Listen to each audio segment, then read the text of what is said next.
in a region for 7 straight days.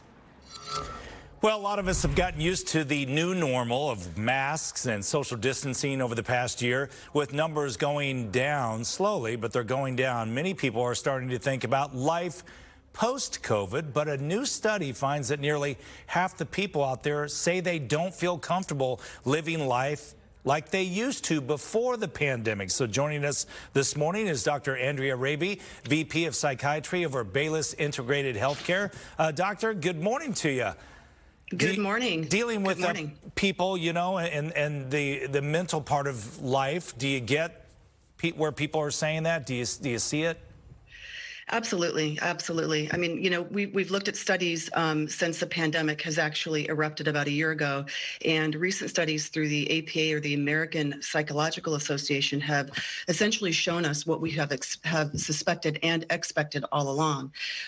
Specifically, close to 50% of people are finding, you know, to be experiencing significant anxiety in terms of just the expectation as well of returning to work with what is going on right now. So we are finding about 46% of these individuals are definitely anxious in regards to returning to work. Yeah, I can see that. Do you think that, you know, it seems like wherever you turn, you can get different information, whether it's from the government or watching the media, and that can be a little frightening at times. Do you think that contributes to the anxiety? I mean, I think that there's so much change, Scott, that's been going on for so long. And I think that with change and with different outlets of information, certainly that can really increase our anxiety. But I think there are a lot of things we can actually do to really decrease our anxiety through this whole process. And part of that is remembering that what has gotten us through this process so far will get us through the process again, whether that's our supports, our friendships, you know, our coping skills that we've utilized this entire time. So those are the types of things I think we really need to remember during this whole ordeal. So what would you tell people right now as we start to get apparently through this? What can people do? Absolutely.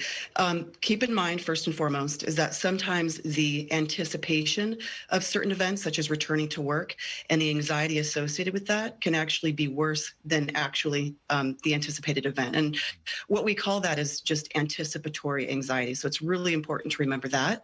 And again, you know, to remember that we've done this before. I mean, we've worked at our offices, we've worked at our clinics. And so even though it seems initially sort of a daunting task, eventually I think people will be surprised to find out that we really will be able to get into these roles again and just get reacquainted with our coworkers and our friends. Yeah, you think views will change as we get through this pandemic?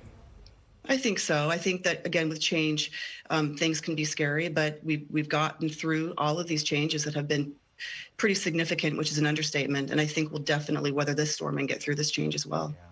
Well, Dr. Raby, thank you so much. It's always good to hear from the experts. We appreciate your time. No problem. Thank you much.